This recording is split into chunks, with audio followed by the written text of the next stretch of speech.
City சமையல். இன்றைக்கி நம்ம ஒரு நான்வெஜ் ரெசிபி தான் பார்க்க போகிறோம். எல்லாருக்குமே ஃபேவரட்டான மட்டன் குழம்பு எப்படி ரொம்ப சுவையாக செய்யலான்னு பார்க்கலாம். வாங்க வீடியோக்குள்ளே போகலாம். இன்றைக்கி நான் நல்லா ஃப்ரெஷ்ஷான மட்டன் வாங்கியிருக்கேன். இது வந்து ஒரு 1/2 kg மட்டன். இந்த குழம்புக்கு இந்த மாதிரி போன்ஸோடு சேர்ந்து செஞ்சால் தான் நமக்கு குழம்பு வந்து ரொம்பவே டெம்டிங்காக கிடைக்கும். 1/2 கிலோ சிக்கனை நல்லா மஞ்சள் தூள் போட்டு நல்லா வாஷ் பண்ணியாச்சு. அதை வந்து ஒரு குக்கருக்கு ட்ரான்ஸ்ஃபர் பண்ணிக்கலாம். இந்த மாதிரி குக்கரில் மாற்றினதுக்கப்புறம் 1 ஸ்பூன் அளவு உப்பு சேர்த்துக்கலாம். அப்புறம் 1 ஸ்பூன் மஞ்சள் தூள் சேர்த்துக்கலாம். இது மூழ்கிற அளவுக்கு 1 டம்ளர் அளவு தண்ணி சேர்த்துக்கலாம்.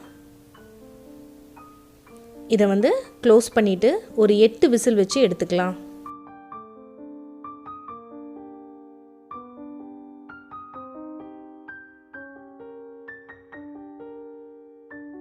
குக்கரில் 8 விசில் வந்தாச்சு. குக்கர் நல்லா சூடு ஆறுனதுக்கப்புறமா அதை ஓப்பன் பண்ணி பார்க்கலாம்.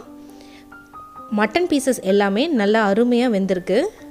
இப்போ குழம்பு செய்கிறதுக்காக ஒரு பவுலில் நம்ம 1 ஸ்பூன் அளவு கசகசாவை செய்கிறதுக்கு முன்னாடி ஒரு 10 நிமிஷம் பிஃபோராக தண்ணியில் ஊற வச்சுக்கலாம். இது வந்து குழம்பு வந்து நல்லா திக்னஸ் கொடுக்கும், டேஸ்ட்டுமே நல்லாயிருக்கும்.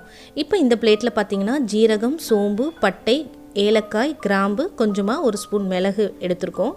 இது எல்லாத்தையுமே ஒரு பேனில் ஒரு 2 ஸ்பூன் ஆயில் ஊற்றி லைட்டாக ரோஸ்ட் பண்ணி எடுத்துக்கலாம்.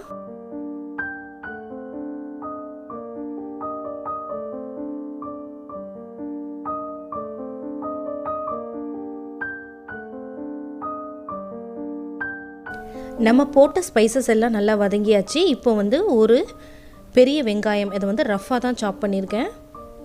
இது எல்லாத்தையுமே நம்ம மசாலா மாதிரி அரைக்க தான் போகிறோம் மிக்சியில் போட்டு. ஸோ அதனால் ரஃப்பாக சாப் பண்ணால் போதும். அப்புறம் 2 பச்சை மிளகாய், அப்புறம் 1 கப் அளவு தக்காளி. இது பார்த்திங்கன்னா ஒரு 2 தக்காளி இருக்கும்.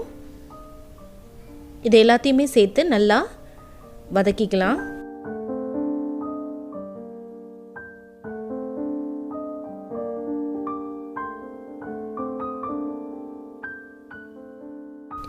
வதக்கிட்டு இருக்கும்போதே இப்போ நம்ம 1 கப் அளவு புதினா, ஃப்ரெஷ்ஷாக உள்ள புதினா இலைகள் சேர்த்துக்கலாம். இது மட்டன் குழம்புக்கு நல்ல ஒரு ஃப்ளேவரை கொடுக்கும்.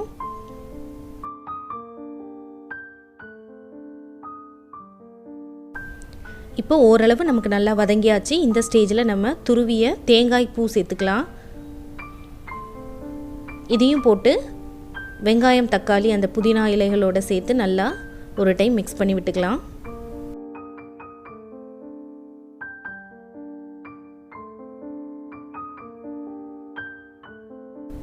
இப்போ நம்ம வதக்கின எல்லா பொருட்களையுமே நல்லா ஆறுனதுக்கு அப்புறமா ஒரு மிக்ஸி ஜாருக்கு மாற்றிட்டு அதை நல்லா ஃபைன் பேஸ்ட்டாக அரைச்சி எடுத்துக்கலாம். இது மாற்றினதுக்கப்புறம் நம்ம வந்து முதல்ல ஊற வச்சோம் இல்லையா அந்த கசகசா, அதையுமே இதோட சேர்த்தே நம்ம அரைச்சி எடுத்துக்கலாம்.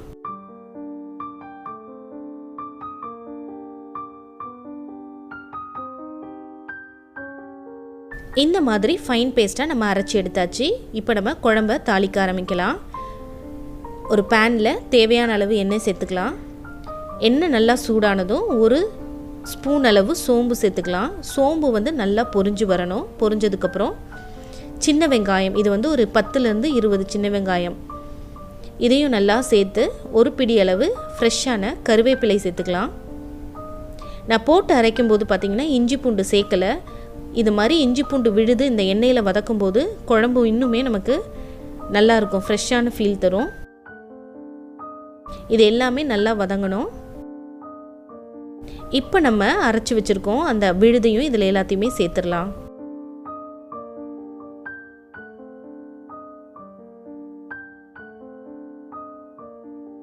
நம்ம ஆல்ரெடி பார்த்திங்கன்னா எல்லாத்தையுமே நம்ம வதக்கி தான் அரைச்சிருக்கோம். ஸோ அதனால் ரொம்ப இது வந்து வதங்கணும்னு அவசியம் கிடையாது.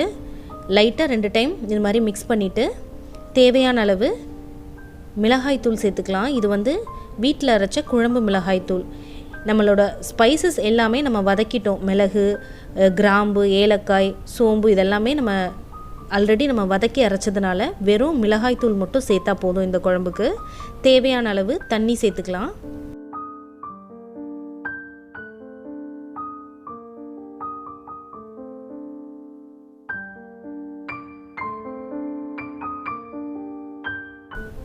இதுக்கு மேலேயே கொஞ்சமாக கொத்தமல்லி இலைகள் தூவிக்கலாம். அப்புறம் இந்த குழம்புக்கு தேவையான அளவு உப்பு சேர்த்துக்கலாம்.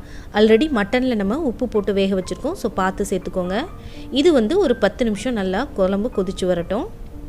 10 நிமிஷம் ஆயிடுச்சு. இப்போ பார்த்திங்கன்னா குழம்பு நல்லாவே நமக்கு பாயில் ஆகிட்டுருக்கு. இப்போது நம்ம ஆல்ரெடி வேக வச்சு எடுத்து வச்ச மட்டனை இதோடு சேர்த்துக்கலாம். அந்த சூப்போடு சேர்த்தா தான் இந்த குழம்பு ரொம்பவே நல்லாயிருக்கும்.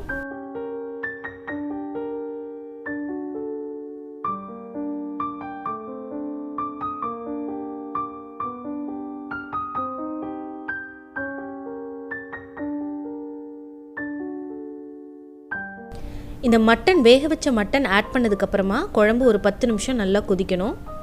நல்லா கொதிக்கும்போது நமக்கு வாசனை ரொம்பவே சூப்பராக வருது.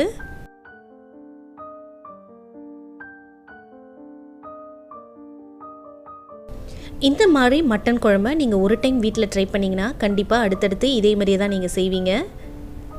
இந்த மட்டன் குழம்பு ஒயிட் ரைஸ்க்கு ரொம்ப சூப்பராக இருக்கும்.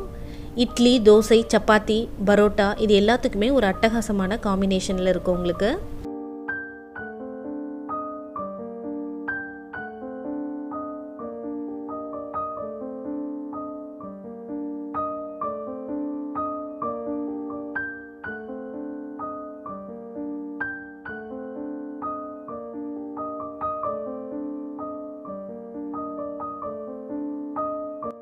என்ன ஃப்ரெண்ட்ஸ், ரொம்பவே அசத்தலான மட்டன் குழம்பு எப்படி வைக்கணும்னு பார்த்தீங்களா? கண்டிப்பாக நீங்கள் வீட்டில் ஒரு டைம் இதை ட்ரை பண்ணி பாருங்கள்.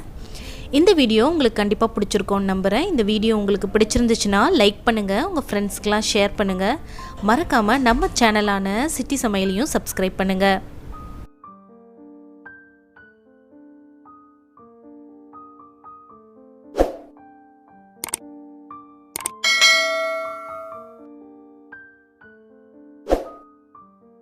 வேறு ஒரு ஹெல்த்தியான ரெசிபியோடு உங்களை மீட் பண்ணுறேன். நன்றி, வணக்கம். இது அறுசுவையின் திறவுகோல்.